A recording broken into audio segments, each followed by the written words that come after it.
Hi, welcome to the BariNation podcast, where we support the bariatric community with humor, humility, and honesty. I'm April. Jason and Natalie are not able to join today, but that's okay because I'm so excited to have a very meaningful conversation with my friend, bariatric entrepreneur, wizard herself, Miss Stephanie Ristow. Well, I wish I had a hat. I don't miss a hat now. Hello, Dang it. thank you for having me. I'm Stephanie. I'm One Hungry Mother on Instagram. I'm the co-creator of Bariatric Society. You can find us on Instagram at Bariatric Society or at Bariatric Book Club for those that are a member of the book club. And I'm excited to be here. We're talking self-love today.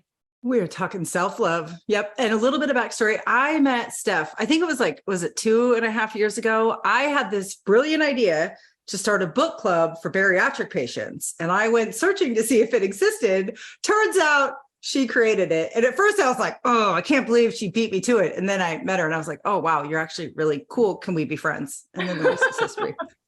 I don't think I knew that that's how we first found each other.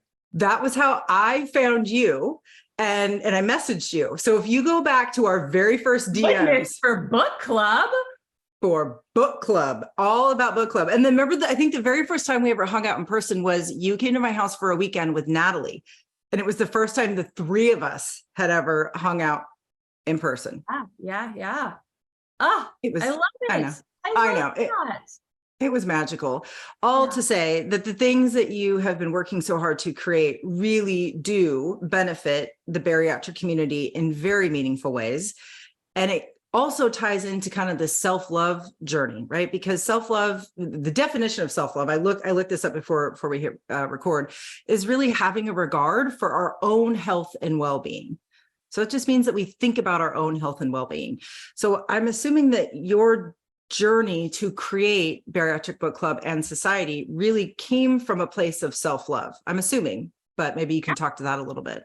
Yeah, absolutely. So it started with a need for some accountability for myself, if I'm being honest. So book club was created when I was just starting my bariatric journey. So we're talking September of 2020 is when we launched. And I really just had a stack of books that I wanted to read prior to surgery and knew that a book club would hold me accountable to actually getting those books read. So it just started as a free thing with a few people found through Instagram, and then it grew from there and is now quite a bit bigger. And we're more than 2 years in, and I'm looking over at the wall of books that we've read so far.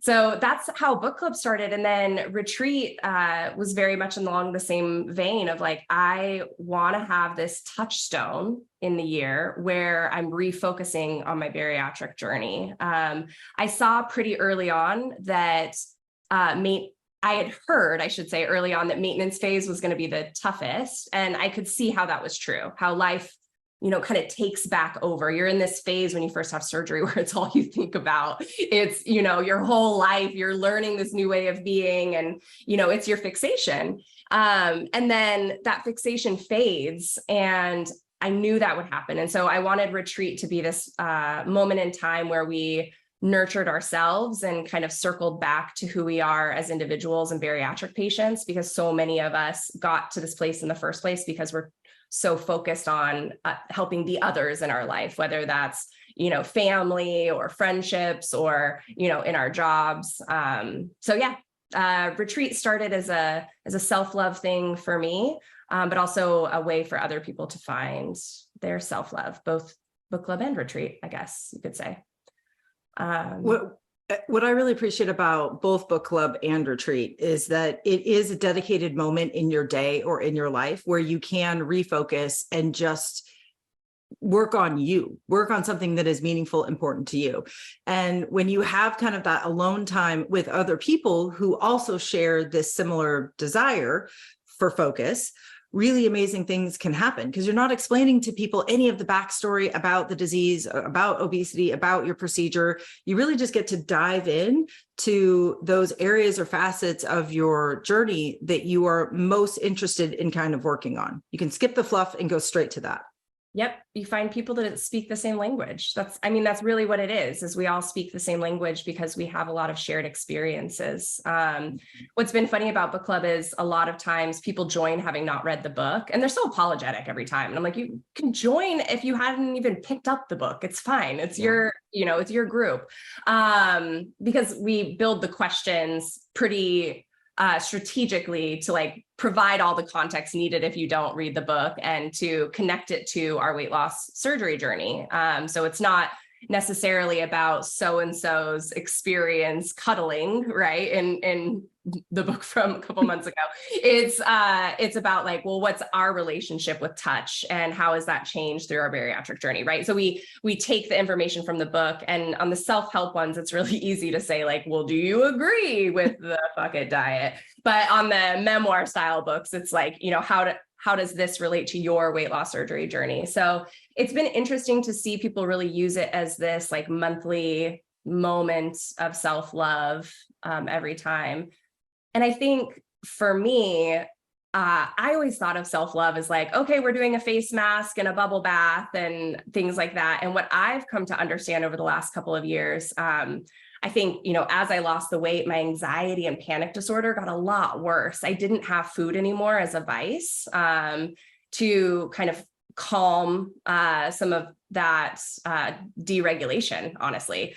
And so what's been interesting is understanding more about how self-love has to be part of every day, or else that there's like a debt that accumulates whenever you don't do that for yourself.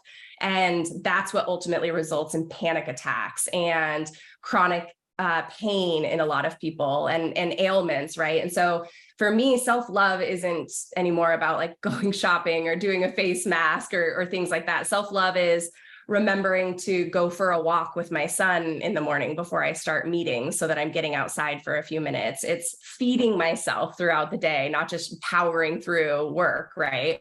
It's setting boundaries with clients and making sure that I'm not working over 40 or 60 hours a week. So that's what self-love means to me now. And that's a huge departure from what I thought this unattainable idea of self-love was before surgery. I think that's going to resonate with so many people because many of us in the bariatric community are high functioning, high achieving, seeking something much greater, pushing ourselves to much greater limits than anybody else for tons of different reasons. But for you to have recognized and shifted what you think self-love is huge. And like what you said too, talking about that debt that you kind of have to pay. How did you come to understand self-love in that viewpoint?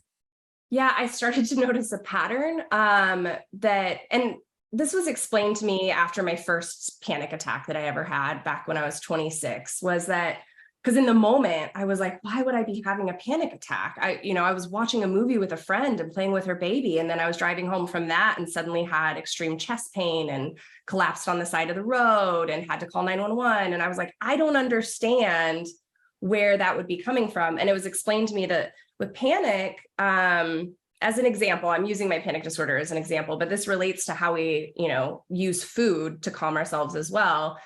But with panic, that stress just accumulates over time and it's going to hit you when you least expect it.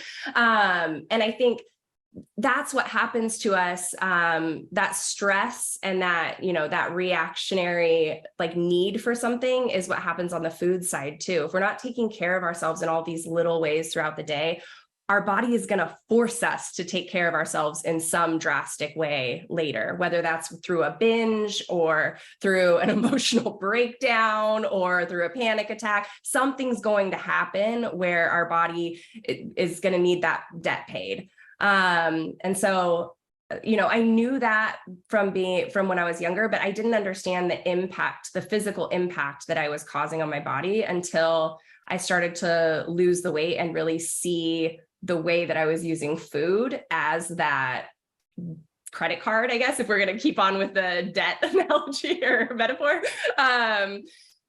So yeah, so I had to nip that in the bud, and I'm not there yet. I haven't fixed it. I'll be totally transparent. And I think that I transitioned over to alcohol to serve that, to pay that debt, so to speak. I wasn't, nurturing myself throughout the day with self-love. And so at the end of the night, when I'd close my computer, I was like, yes, it's time to open a bottle of wine. And when I noticed that that was starting to become more of a habit than a, once or twice a week, I quit that. And that was, about 4 months ago. And I will say that I've gained another 15 pounds since I quit drinking, because my brain bopped right back over to food, which is a little bit easier than it was right after surgery. And so I've started using food again in that way. So there's definitely still some more work to be done, is my point there. I'm still figuring it out, but, at least knowledge is the first step. I feel like we need that knowledge is power. Whatever, the more you know, Yeah. right? Like, The more Yeah. But okay, on a personal note, because I've had the honor of knowing you now for a couple years, the person who you were when I met you is not the person you are today. Your core hasn't changed. I'm not talking about that. I'm talking about how you are choosing to live a life that is best for you has changed so dramatically in the most like positive and uplifting ways. Yeah. Because every single time you have run up against a brick wall, you're not panicking. Yes, you're worried about it, and you're dealing with it personally. You're onboarding experts to help, right? You're seeking out that support. But I also see you kind of talking us all through what you're going through in the moment, which is really hard to do. Oh, well, I think that's how I process things. So thank you, everybody on Instagram that follows, for being my therapists. Just kidding. If you're a real therapist, I have a real one, don't worry. But no, that's how I process things, is by hopping on and being like, what do you guys think? Here's what I'm thinking today. Also, I had a great poop. So yeah. And hopefully it helps other people, but hopefully it doesn't cause any confusion as I stumble through this journey on my own side, right? Well, I mean, confusion or not, what you are doing is you are giving people a roadmap to follow, so to speak, because what you're saying is that this doesn't have to be scary or shameful. This doesn't have to be something that drives more panic and fear. This can be something to work through. Like in one of the books we read in book club, everything is figure outable. Mm-hmm. It presents a path that says, this isn't where I want to be, but I also can work my way towards a different destination. Yeah, it is figure outable. I think, you and I have talked before about how weight loss surgery didn't make things easy, didn't make the weight loss easy. It made it possible. But I think of it that way in the course of our overall health. Because the thing about weight loss surgery is, weight loss is in the name, but that's not why we got it. We got it to be able to ride the roller coaster, to get down on the floor with our kids. We got it to have more energy so that we're not feeling like we need a nap every day due to sleep apnea. We got it for all of the output potential on the other side. But weight loss isn't the only thing needed to solve that. But you have this, this health pileup that happens, so to speak. If your weight is struggling, then your mental health may be struggling as well. And there might be all of these underlying things that your weight is covering. And when you strip that one thing away, there's all these other things that you need to fix, right? We've opened the junk drawer. And I think it's tough to say this because I don't want to scare anybody away from like doing the work, but it is not easy. And, you have weight loss surgery, and, as a big bodied person for so much of my life, I thought if I just lost the weight, everything would be falling into place, right? Like everything, that's the only thing I can't figure out is my weight. Like my career is great. Everything else is great. That's not the case. There's a reason I gained the weight in the first place. And there are these, mental issues or past traumas that I still have to work through in order to get there. And it's effing hard. It's really hard. Just the act of finding a therapist is a freaking nightmare. So yeah, just acknowledging that, like, yeah, it's really hard, but also understanding that as a human being that exists in the world, you're worth doing the work for, and you don't have to validate it for any other reason. Because so many of us, I think the other thing is that like so many of us seek our worth in exterior things. You know, we work really hard, or, you know, we post about our weight loss, or, you know, we seek that external validation because that's how we validate our worth in the world, when like that worth just exists naturally. So yes. One of the best gifts that weight loss surgery ever gave me was my final excuse. I blamed everything on my weight. Right? Everything. It was like, no, as soon as I lose the weight, everything is going to be fabulous. It's going to be great. And absolutely is not the case. Just like what you said, you open up that junk drawer and you're like, oh, I actually have to go through this and organize it. I have to pick up every little thing that's in here, examine it, determine if I want to keep it or not, and then, right, go from there. And that drawer is massive and it's deep. And I use weight as my excuse. And finally, once I lost the weight and I kind of got my head about me and things, the fog cleared, it was like, oh, I'm actually out of excuses now to not do this work. But also like, what a freaking privilege, right? I mean, like, I've said it before, y'all have heard me say it before, but I am so grateful for my obesity because it led me to weight loss surgery. It led me to all the people in this community.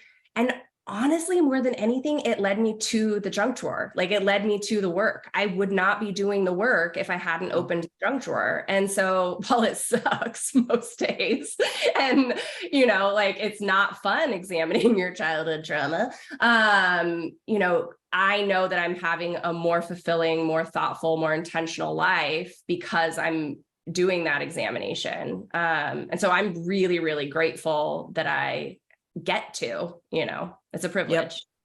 You were the first person who I heard say that you were thankful for your obesity. And I just remember, I was like, I'm sorry, what? And then, right. But then as we talked about it, it is so true because I'm right there with you. I would not be doing this big, heavy internal work. Most days I choose to beat myself up because I think I should be further along in this work. I think that 4 years is plenty of time to have figured this out. Like, why am I not there yet? That's, you know, also me. I want to build a house in 3 months. Yeah, you know, like taking apart something that the habits that you've built over 30 years, like should not take more than 4 years. Should not, which is again, part of the work. And one of our mutual friends, Katie.VSG, we were talking the other day and it finally dawned on me. And I've been trying to, this is part of the work of weight loss surgery and it's part of self-love. I, and so many of us others beat ourselves up for falling back into old habits. Oh, I'm just doing what I always did. And it dawned on me the other day. I was like, there is no doing what I always did. That was how I lived my adult life for 20 years. And probably even before that. I'm not falling back into anything. I'm continuing to live my life the way that I live forever. So I'm not going back into anything. What I'm doing is attempting to establish a new way forward. I'm learning to walk a different way, to run a different way. It's not falling back. It's moving forward. I mean, for those that haven't, you know, gone through the extreme portion of weight loss, you know, even your gait changes after you lose an extreme weight loss. So I remember being very frustrated because my, you know, hips and ankles and joints were hurting worse after losing the weight than they did before. And it turned out as like, well, your body is changing so fast that it hurts a little bit. But you said like, you know, I'm walking a different way. Everything's changing so fast. And that first year, like I remember people calling it the honeymoon and being like, screw you, the honeymoon. This is work. Like this sucks. Now I'm like, all right, I get it. Years 2 through forever. Like that's where you know, you've settled down on the weight loss and it's like, okay, now this can't just be a fixation for a year. This has to be the changes in my life that are long-term.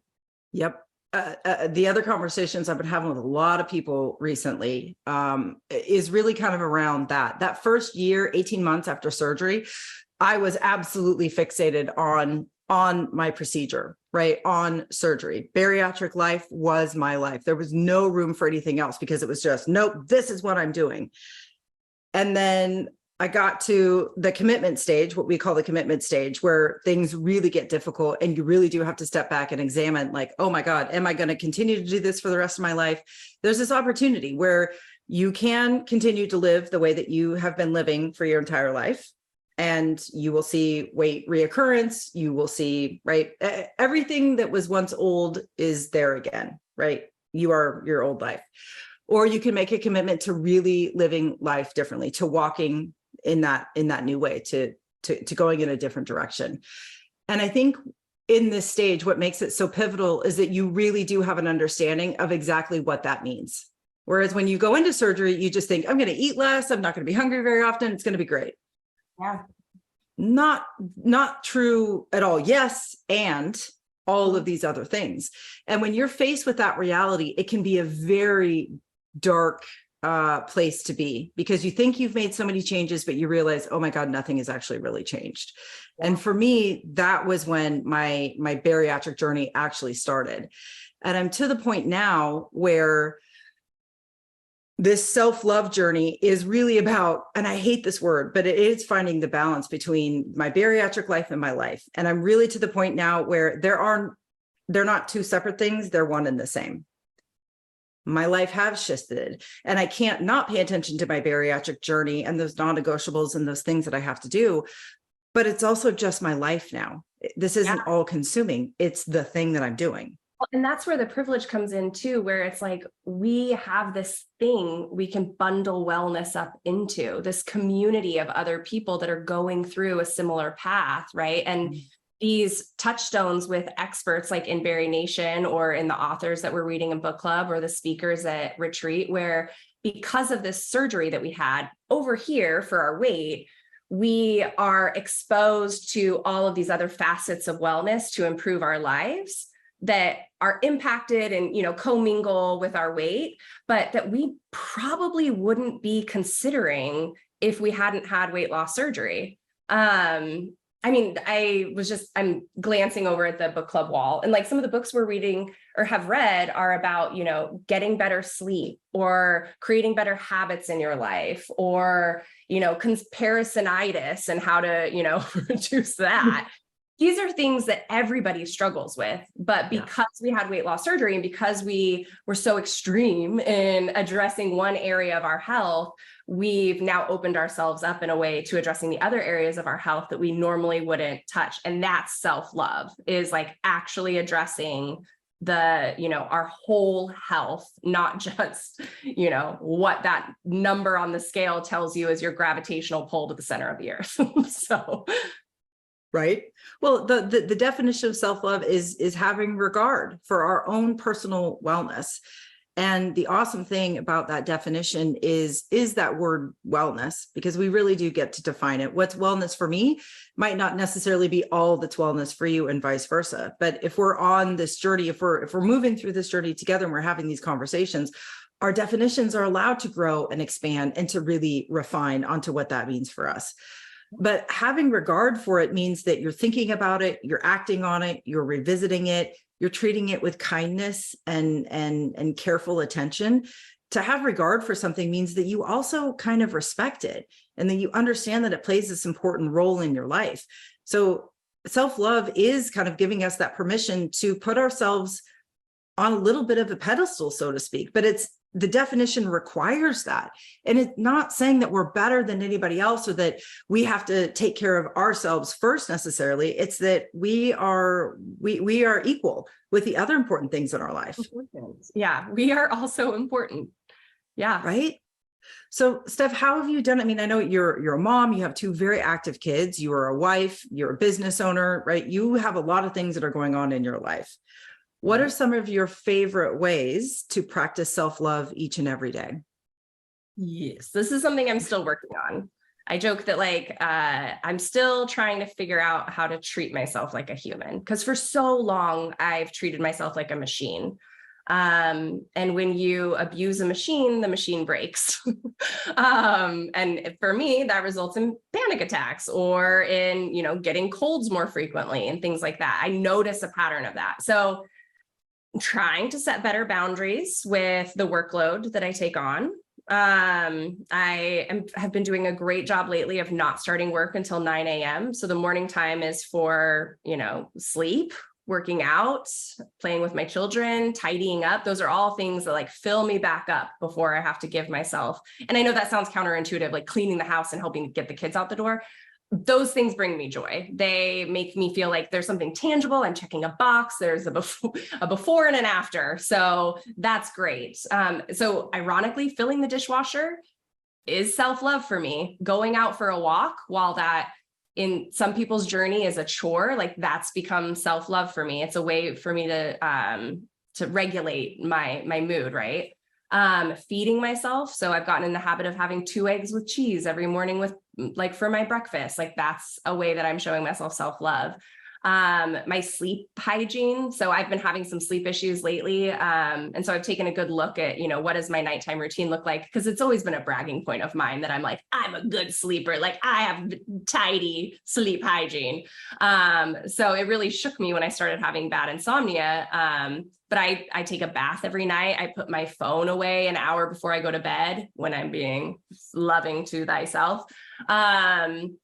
Yeah, those are, and they seem so little, they seem so basic, but making sure that those little boxes are checked, like that's self-love for me. And then the bigger items are, this might not seem that big, but, taking an hour to talk to a friend while I'm like going for a walk or like doing things around the house, like that's self-love for me, is like getting that time with somebody else or meeting my friends in person, like at retreat. That's a huge, leaving your family for a few days and spending the money on yourself. That is very hard for us to do.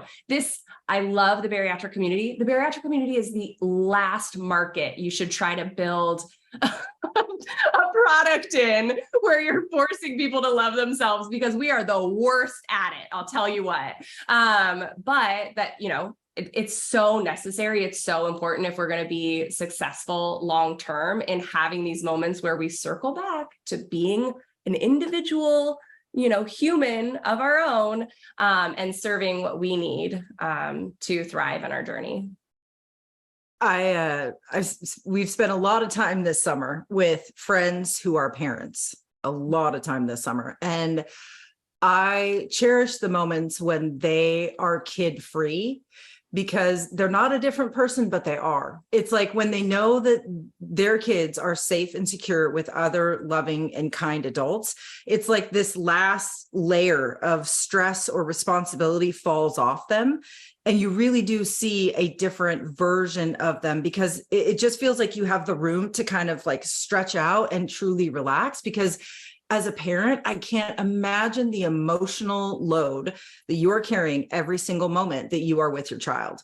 It is unbelievable. So to have these spaces to go and release that layer of responsibility, I think allows you to just access a different layer or level of yourself where more self-care can almost get in. Yeah, 100%. Eric and I took a few days away this summer, actually, and we realized that it was our first time away from the kids together for more than one night in 5 years. That's not good for us as individuals, and that's not good for us as a couple. And, it's hard to find childcare that you trust overnight, and, there's all the reasons, but it was restorative for us. And I don't think we hadn't done the math until we were on our way out of town. And I was like, holy crap. Yeah.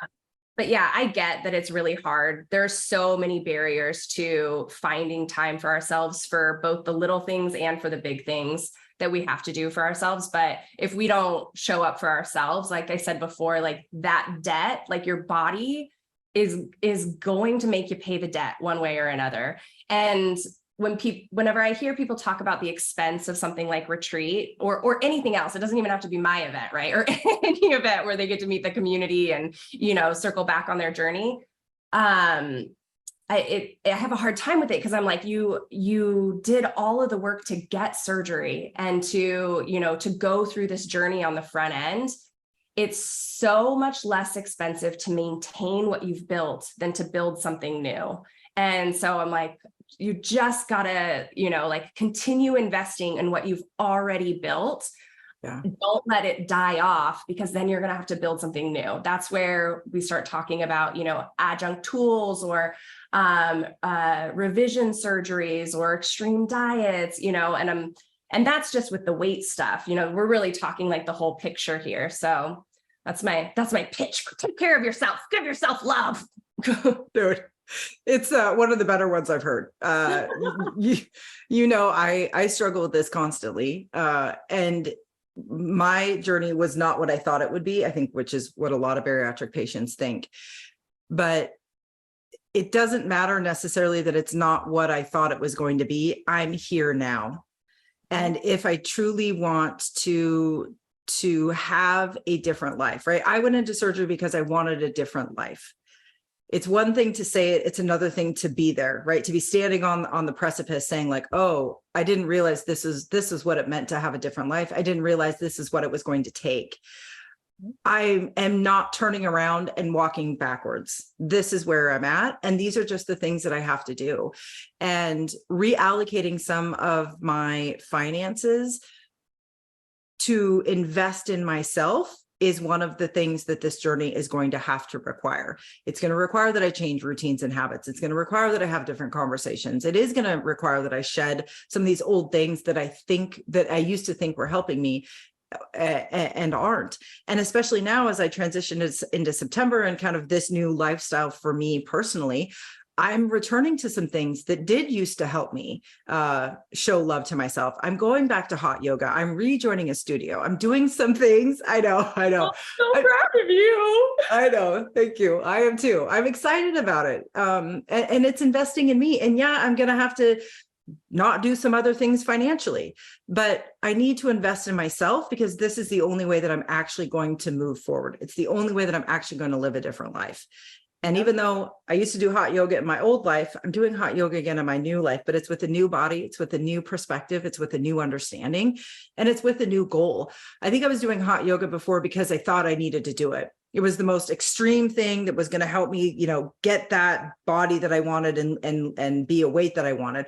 It never actually helped me with that 10 years ago.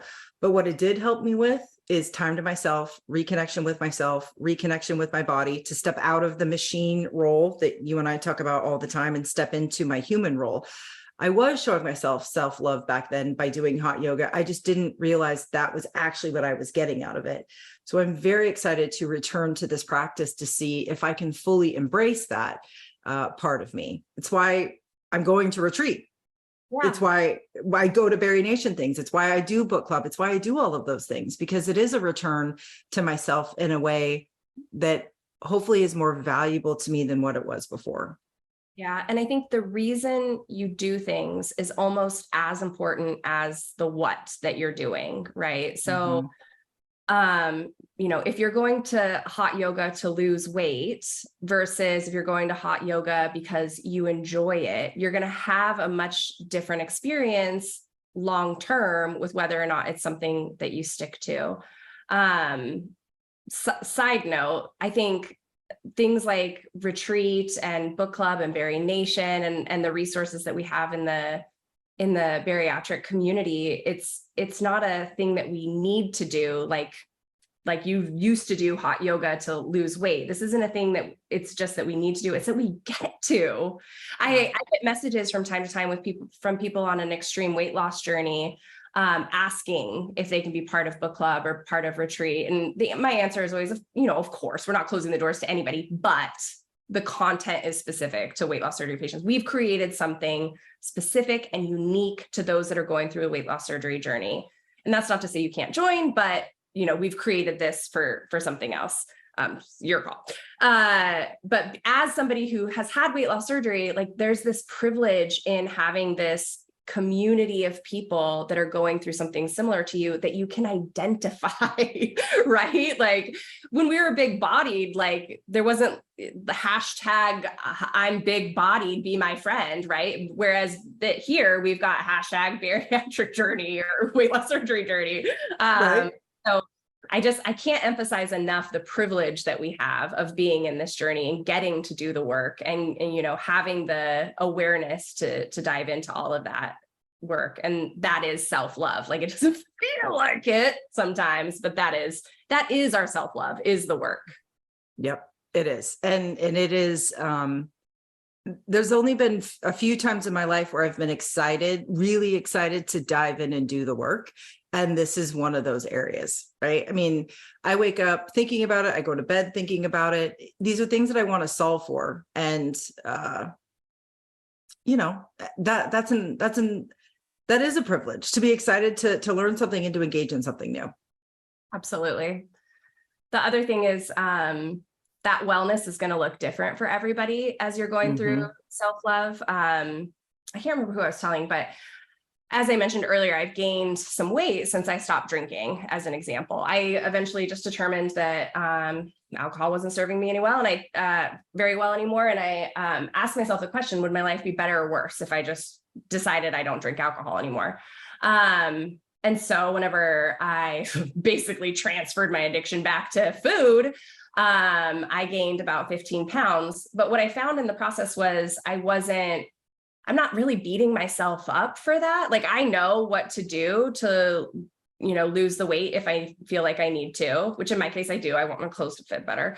But I also know that I just did something really tough, and that my body gaining weight is just a reaction to this other thing that I did. And it's this neutrality that I've never experienced before in my life. And that is growth and wellness as well. And so having a greater sense of pride or appreciation or gratitude for all areas of our wellness, because sometimes they compete with each other, right? Like, my weight gained, but my self-compassion gained as well. And so I'm still taking it as a win. The fact that I can look at it in this way, which would have not been the case before surgery, or even in that first year after surgery. So it's going to look different whenever you start looking at your whole scope of wellness and how it relates to your self-love. Yes. I love how you are really able to call out the positives, right? Everything costs something. So if this place of neutrality and gratitude, if the cost of that was a little bit of weight reoccurrence, that could absolutely be worth it, right? Like, paid, done, cash the check. Take my money. Take my money. Take my money. Oh my gosh. Okay. So speaking of self-love and caring for ourselves and carving this time out, can we talk just a little bit about retreat? Can we please just a little bit, just a little bit. November 2nd through 5th, San Antonio. There's still tickets available. So if you're listening to this and you're like, oh, I don't know, we still have tickets available. We still have hotel rooms available. You've still got time to work out your logistics. There's still people looking for roommates in our Facebook group. And there is a lot of exciting stuff coming in the next couple of weeks that we'll be sending and sharing with attendees. So hop on the bandwagon. This is your peer pressure. Oh my God. And if you have never been to an event like this would be the one to do some experimenting. If you're worried that you won't know anybody, or that you're going to feel left out, or that right, if you're, that social anxiety is starting to kick in about like, what if? Know that everybody going there is probably feeling a little bit of that too. It's normal when you put yourself in a situation that's unfamiliar, you're going to feel those things no matter what. It could be a new coffee shop that you're going to, it'd be traveling to a new destination. You're going to feel the exact same way. But here's what I do know. Retreat is nothing but people who are dedicated to their bariatric life, their bariatric journey, and want to meet you. Yep. That's the truth. That is the truth. And you, that I can't articulate, that where you have a bunch of former or current big-bodied people that are compassionate and lovely and have gone through shared life experiences, or similar life experiences, that are all just coming together to celebrate how amazing we all are, and to learn and to, express ourselves and to just have a good time. Some of the friendships that have been made at retreat, like, I will never be able to like repay the gratitude that I have for the stories that are shared with me about people going to retreat and creating lifelong friends that they now live with, or have moved across the country to be closer to, or that they text every single day, or that have pulled them out of depressive episodes, or people going to retreat and seeking out therapy for the first time, where they don't think that they'd be alive to this day if they hadn't been there and heard that message. Or, so many of them. I get letters from people, I get emails, and it'll be forever be the biggest honor of my life getting to do this work. But there's magic to it. And I think we're very, very lucky in that it's one of the larger events that are specifically for weight loss surgery patients. So you will find your people. And we're very strategic about forcing folks to find their people on site. Like, the way everything is set up is very not conference. We want it to facilitate opportunities for friendships to flourish, because more people come not knowing somebody else than people that come knowing somebody in real life. And so if you're nervous, just know we all are. I come off as an extrovert, but I am very socially awkward. So just know that I'm right there with you, and you can saddle up next to me and be like, hi, are you feeling weird? I'm feeling weird. And I will say, yes, I just shit my pants. You'll probably start asking them about poop or have a conversation about poop. It's a survival technique. It's just a defense mechanism. Let's talk about and a very important thing that we need to all be like educated on. So it's the noise. Yes. And I mean, I've had the honor of going to quite a few bariatric events now. And I have to say, Steph, yours is so organized. It is so professional. It is so warm and welcoming and inviting. Education is always top of mind, but fun, connection, these social opportunities is like right there next to it. It's just this perfect balance of taking in new information, having the space to kind of process the information, talk with others about it, and then transition to a truly fun experience where you just get to let your guard down a little bit and have an amazing time. And the resort, you guys, that this is going to be at, that lazy river, the pool experience alone, oh my God. So oh my God. I mean, one of the great privileges of retreat is that we get to take people to these bougie locations that I don't know about you guys, but I would not be able to afford this outside of a group rate, right? When you bring a big group in for an event like this, you get a discounted hotel rate, which we have, and it drops it by like half. And so these places, Paradise Point, the Swan and Dolphin last year, these places I would have never been able to afford to attend solo or like on my own normally. Suddenly we get to bring all of our internet friends to experience as well. So I love it. People turn it into their, vacation for the year if they can extend their stay, which I love seeing.